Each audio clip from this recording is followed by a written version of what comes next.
Очень много женщин, которые просто в ступоре. A lot of women are just like they're locked. They don't know what to do. They're just frozen. И они не реагируют ни на что. А у нее 3 детей, And she doesn't react to anything, but she has 3 little kids, and she doesn't don't take care of speak. it. She Shock. Shock. Yeah, real shock. И то есть и каждый день это их все больше и больше, Every day больше there's и more of больше. them, more of them, and more of them. А ночью это вообще тут просто апокалипсис. At night, this is apocalypse. Welcome back to On the Ground with Samaritan's Purse, where we take you to the front lines and behind the scenes of our work around the world. I'm your host, Christy Graham, and you just heard from a doctor in Ukraine named Natasha. We met her as she was working in the early days of the war outside a train station in Lviv. This was in March 2022, when thousands and thousands of people were funneling through the station every day. They were fleeing for their lives. And this episode documents the first 72 hours of our response to the conflict in Ukraine. We first shared it last year to take you on the front lines of our work, but we wanted to repost it today so you can hear what it's like in the first days of our response. And this is something that has been ongoing and not ending. The fog of war was heavy in the beginning of our response. And at that time, we had teams in Poland, Moldova, Romania, and this episode covers our disaster assistance response team as they crossed the border into Ukraine. The needs were changing, and they still are, and we kept adapting to meet them. And I love the way that Samaritan's Purse does this. We're dependent on the Lord, seeking Him for guidance, but we shift to meet the needs on the ground. And this episode gives a raw glimpse into the way that we responded to that conflict. And as you know, it's not over. The narrative is still unfolding. In fact, in early June 2023, our response shifted yet again. When the dam in Ukraine gave way, tens of thousands of people were displaced. Samaritan's Purse responded immediately. We mobilized our church partners the exact same day, and they rescued hundreds of people by boat. They provided food and clean water and other critical supplies. Samaritan's Purse also airlifted more than 40,000 pounds of relief to Ukraine on our DC-8 cargo plane, and we're continuing to serve people in need in Ukraine today. Disaster responses are all about flexibility and adapting to meet the greatest needs. Now I want you to travel back with us to Poland as our team prepared to cross the border for the first time into Ukraine. Jesus said, go and do likewise. So that's what we're doing today. And Sasha just mentioned the thousands of people that you'll see. They're in a ditch. And their entire country behind them is being destroyed. Be very sensitive of that, but also be cognizant that God has given us a sacred opportunity. Let's do the best that we can with it in Jesus' name. So I pray God's blessings and safety on all of you. I'm so grateful that you're here. We're a wonderful team that's assembled.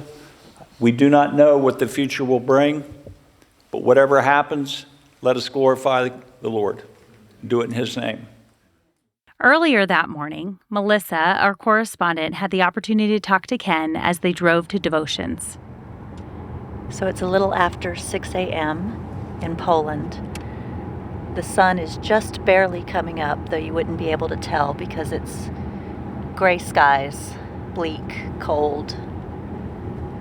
I'm in the car with Ken Isaacs, our Vice President of Programs and Government Relations. Kenny, how are you feeling this morning? Well, it's early in the morning, and I think we're all tired because the days have been long. The sun hasn't fully come up, and it's going to be a long trip. I'm looking forward to getting into Ukraine. I'm looking forward to seeing the team go there for the first time and see the site, and we'll make progress today. We'll learn a lot today. So I'm looking forward to today with anticipation in a positive way, and it's a good day. The team was planning last night, how to lay out the hospital, the site that we have, and how the electricity is going to work, how the water is going to work. Interfacing with the local community had a bajillion technical questions that were way beyond my expertise, and but I can see their minds going. So they had this sort of natural adrenaline going. They want to get there. They want to get to work. Now, we are going across the border today, and you've been already over there. Can you describe some of what you've already seen over there? Well, the actual border crossing going in is not horrible. There's some chaos involved, and a a part of that is just the magnitude of people that are coming out, the systems, the checking of and you got 2 countries, right? So each one has its own procedures for crossing the border. And but we will get through. We will see today going in thousands and thousands and thousands of people coming out. We'll see thousands of cars that have been abandoned. And we'll be driving like not with a whole lot of vehicles on our side of the road, because they're all on the other side of the road, which is coming out. The team is going to see that sea of humanity, and you realize, oh, this is a war zone. Like it's not, it's a real war zone. So I think there's a little bit of a sombering effect there when you go through it, but I know that our folks are focused on helping people. They want to be there where the need is. We're running to the fire. Right after devotions, the team loaded up to cross the border into Ukraine. And we've all seen the images. People waiting in line for days to cross the border. It's heartbreaking. In the freezing cold, people are standing and waiting for days. I want you to hear my husband, Edward, as he shares his thoughts coming up to the Poland-Ukraine border. But you're watching Ukrainians go to the Polish side, but there's husbands, boyfriends, they're bringing their families up and their girlfriends up, and they're walking them up to this gate only to see the women start crying and breaking up because they know their loved one's going to turn around. The men have to go back. They can't come across. And so kids were upset and crying. So what you're looking at is, a country has been invaded. The men are trying to get their families and their wives to safety. And then they have to go back and fight. And it is something that the rest of the world doesn't understand or can appreciate right now, but it's amazing to know that just a few weeks ago, life was normal here. And all that's changed for them now. And how quick our own lives could change, even back home, but it makes it very real for you. There's nothing I can do about the evil that's happened, or the evil that's ongoing, and the evil that will happen. All we can do is make a difference with individuals.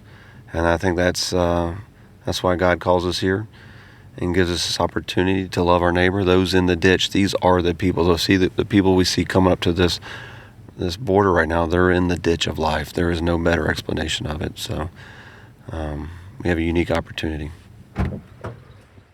I can't even imagine what it's like to say goodbye to your family at the border when just weeks prior, life was completely normal. I mean, last month, these men were doing what they loved. They were teachers, electricians, mechanics. And today, they're putting their family on a train headed west, or they're walking them to the border and kissing them goodbye, turning around, headed back to protect their country. Lives and families have literally been torn apart.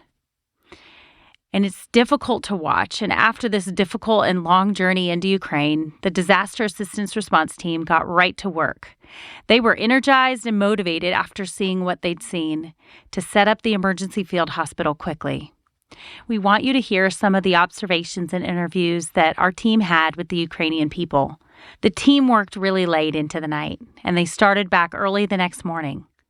And the next day, some of our team members had the chance to meet with our church partners in Lviv.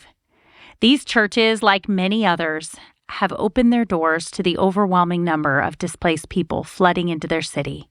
Here's what one of the church leaders had to say about showing mercy to their neighbors. And why did the church decide to open your doors this way to these people? Every church opened the door. Every Pentecostal Baptism churches opened the doors. And also some people doing the same, and traditional churches, some doing the same. But mostly evangelicals, they open all the doors for people because we have to be mercy to the people. We have to give mercy. It's people who run from the hard areas. So as you are opening your doors, and this is a very stressful situation for you and for your church members, yes. What is the Word of God? How is that helping to keep you encouraged? Yeah, it is quite hard because many cell calls, many people come, many problems, and it is quite hard also. We don't feel safety here too because in some areas was under bombing. But in this big crowd, we don't think too much about ourselves and how we feel. Especially in nighttime, it's a little hard. Emotionally, it's broken. Is there a Bible verse or a Bible story that you think about that helps you stay together? Yeah, I read the Bible every day now, and some special words. It's many biblical words in the Bible about mercy and help to the people who run. And the refugees, it is one of the sensitive people, and we have to help them. We read them many times that widows, orphans, refugees, poor people, they are people who have social needs. We have to be need to have special mercy to them. This is just one of the many churches that are opening their doors and inviting people in. As people travel, they need a stopping point. They need a hot shower and a warm meal and a place to sleep and lay their heads before they continue on in their travels. And that is what the churches are doing. And even though their city could be next, in these churches, they have that fear looming over them. They use every day they have for the glory of God. And they just made me think of this passage in Colossians 1. And I just pray over them because they are truly walking worthy. They're being strengthened in God's power and having great patience, joyfully serving people that are coming in their doors. So Colossians 1, 9 through 14 says, "For this reason also, since the day we heard this, we haven't stopped praying for you. We are asking that you be filled with the knowledge of His will in all wisdom and spiritual understanding, so that you may walk worthy of the Lord, fully pleasing to Him, bearing fruit in every good work, growing in the knowledge of God, being strengthened with all power according to His glorious might, so that you may have great endurance and patience, joyfully giving thanks to the Father, who has enabled you to share in the saints an inheritance in His light. He has rescued us from the domain of darkness and transferred us into the kingdom of the Son He loves. In Him we have redemption, the forgiveness of sins." And so be praying over that. Be praying over our church partners. And while Melissa, our correspondent, was in this particular church, she was also able to speak with Eva. Eva came through the doors that day after a long journey. She's traveling alone with her 3 children as her husband had to stay back to fight. She got off the train here in Lviv, and she shared what it was like on the trains trying to get out of eastern Ukraine. And it was just 3 times as many people in the train that there's actually place for it. So there's these small beds in the train, these really small beds, and there was two to 3 people on each bed just lying there. And in our train car, there was like 20 babies and screaming, a lot of crying, a lot of really tired moms. No oxygen at all. It was so hot, so we were all really, really dirty. So we are driving, and the train is pretty much dark because they tell you so it won't be visible from the air. And then there were several times with air raid sirens, so the train would just go really dark, and they tell us to turn off your phones because they can actually figure that out too. If there's a lot of turned on phones in one place, that can be a signal, so they tell you to turn it off. It was really scary. Once she and her kids got to the train station, they stepped out onto the platform to a mass panic. There was almost a panic, people just coming in the train, and so we were just standing there like sardines. So we had to leave all our husbands because they don't take any men on the trains, only children and women. We haven't slept because we were in the train all night. got to the station, and there's this huge just line. I mean, thousands of people. Let's go outside. It was like freezing temperatures, and there's just thousands of people standing in line for the next train west. And I don't know how many of them is there gonna be, where they are going. And so, yeah, it was kind of overwhelming after already a long journey. But we decided to just stand in line. So one of us would stand in line while the others would take care of the children in the warmth of the train station. And then we just change. And so we stood in line for 8 hours outside.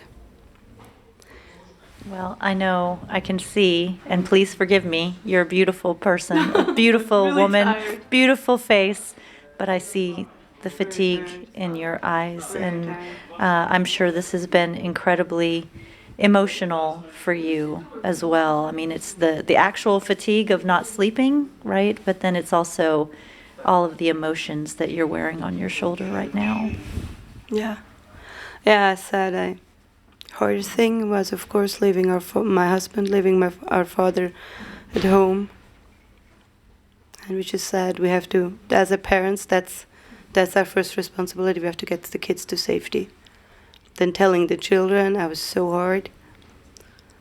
And knowing you just can't. If you start to cry, you won't be able to function anymore. So I took all my emotions and I put them in this ball, and it's right down there in my stomach. I can feel it. So no time now to go apart. I just came off that train with all these women. I have to say, God, women are so strong, just warriors. Women are warriors. I've seen them. We were standing in line in Dnipro and just seeing family after family, just daddies kissing their wives, kissing their children, and turning away. Just hours after hours, just seeing that going on all over.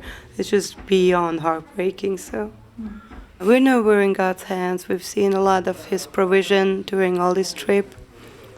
And the time before, how He leads us, how He tells us what to do. And we're just gonna have to, keep trusting Him. And I know I have this picture with when Moses was too tired to keep his hands up, so he had his helpers, I think it was Aaron, helping him. And so that's kind of what I sent to all my friends. I'm like, right now it's going to be your turn, and I'm going to get some sleep, and then I'll be able to help hold my hands up and find my trust again. But yeah, all the prayers from all the people around the world have been keeping us safe and getting us through it. Our teams actually had the chance to assess the situation at the train station. Up to 65,000 people are arriving here from eastern Ukraine each day, and that number is growing by the minute. At the very beginning of this episode, we'd heard from Dr. Natasha, and I'm happy to say that Samaritan's Purse has committed to help her, and they started setting up a medical clinic at the station early the next morning. If you're like me, you want to be there. You want to help in a tangible way. I just wish I could ride the train and help these weary mamas hold a crying baby and just help them in a tangible way. Melissa paints a vivid picture with her words of what it was like to walk up to the train station, a desperate stream of humanity.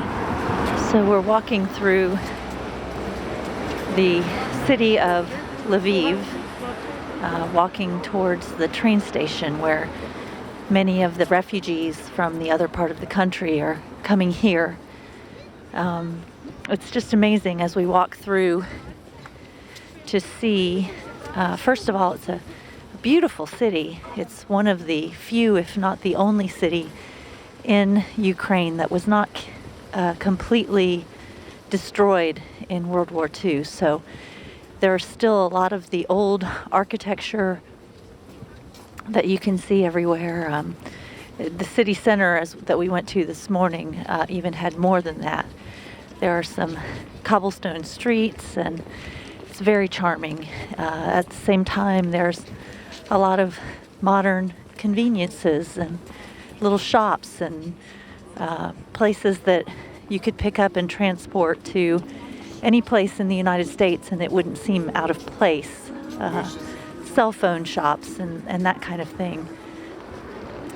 There are, of course, still signs that things are not as they should be here. I just walked past 3 Ukrainian soldiers with, they were well armed. And it's clear that people are a bit on edge, even as they try to live their lives as best they can and keep things normal. As we're getting closer to the train station, it's a beautiful old building with these incredible statues on the building, a domed roof, quite stately. And out of it is pouring a stream of humanity. Folks that are just walking in a straight line down the sidewalk. And I can't help but wonder if they know where they're going, if they know what their next stop is, or if they've just gotten off the train and chosen to walk and hope for the best. Edward Graham and Dr. Elliot Tenpenny, who you heard in our last episode, stood next to Melissa and conveyed how desperate the situation is. It feels like going back in time a little bit, doesn't it? It really does. It makes me, these are like the pictures we saw of World War II and all the refugees that came out. People huddled around barrels with fires with big chunks of wood, just trying to stay warm. And I imagine they'll be here all night long. It's freezing cold. The temperature is... It's not even sunset yet. Look, they're loading up all the wood shavings and the pieces to keep the fires going all night. Well, you're looking at the largest migration in Europe since Adolf Hitler. And to see people coming here rolling out of the train station with just their bags on there that they can carry, the kids, mostly women and kids, but as they're unloading wood here to burn on old Russian-style military cook trailers, making soup for those that are hungry. It's cold, it's snowing right now. I couldn't imagine if this was my family and you have no certainty on the future and what's next. Scared. I'm just trying to put myself in their shoes, and I'd be scared. It'd be bleak. But what's amazing is you see people helping people here, and people are working to love and serve their neighbors. And that's the encouragement, even during so much great loss and turmoil in their country. This country is loving their neighbors. And I saw today with the church here is being the church, loving those that are displaced. But what happens when the war comes here? It's my prayer for peace. It's hard to listen back to Elliot and Edward's reflections. In the early days, the desperation and uncertainty they witnessed were difficult. And what happened last year sparked the largest migration of wartime refugees since World War II. And when you hear about it in the news, the statistics, it's heartbreaking. But when you hear about it firsthand from mothers like Eva, traveling alone, it makes you realize the personal impact this war is having. And as jarring as those early days were, the situation has continued to worsen. Samaritan's Purse is still actively working in Ukraine. Initially, medical care was a huge focus of our response, with 8 medical clinics running at one time. And now the largest need is food and water. Samaritan's Purse established a country office with permanent staff to serve the long-term needs in the country. Again, we've shifted our response as the needs change. We've established more than a dozen water points, and we're partnering with local churches to deliver food to the people in the conflict zone. And I love the way that the churches across Ukraine, they're becoming a hub for refuge, food, and water. And now we're also partnering with local churches to respond to the collapsed dam. People are seeing the church meet their physical needs, and this is opening the door for them to have an opportunity to share the gospel in word and deed. This conflict in Ukraine has been long, discouraging. Every day there are more needs than the day before. But in the dark and heavy times, we're seeing the church be the light of Christ. I love Isaiah 40:28-31 that says, "He gives strength to the weary and increases the power of the weak. Even youths grow tired and weary, and young men stumble and fall, but those who hope in the Lord will renew their strength. They will soar on wings like eagles. They will run and not grow weary. They will walk and not be faint. And despite these hard and difficult circumstances that would make anyone grow tired and weary, the church is continuing to rely on the Lord and renewing their strength. I'm both challenged and convicted watching our church partners serve during this time. Please continue to pray for Ukraine. Thank you for joining us today as we looked back, but also looked forward to what God will do in the future. Thank you, and God bless.